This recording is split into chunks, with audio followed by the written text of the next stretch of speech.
Banal na Bundok, Dalaning Cruz, is one of the most popular tourist spots in Pampanga. Matatagpuan sa paanan ng Mount Arayat Orchard Village, Ayala, Magalang, Pampanga.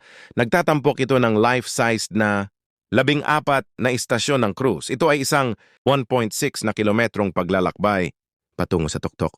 Mula sa paanan nito sa unang istasyon hanggang sa ika-14 na istasyon, ang taas na 35 talampakan na may 5 talampakan. Si Kristong nabuhay na kompleto ang proyektong ito noong nakaraang 2015 na pinangunahan ng Soroptimist International ng Magalang, isang non-government organization ng kababaihan, Stations of the Cross. Kilala ang lugar sa mga life-sized na rebulto na nagpapakita ng 14 na istasyon ng krus. Karaniwang dinadayo ito ng mga deboto tuwing mahal na araw para sa penitensya at pagninilay-nilay. Dahil ito ay nasa bahagi ng Bundok Arayat, makakakita ka rito ng magandang view ng mga karatig na bayan sa Central Luzon habang umaakyat sa mga istasyon.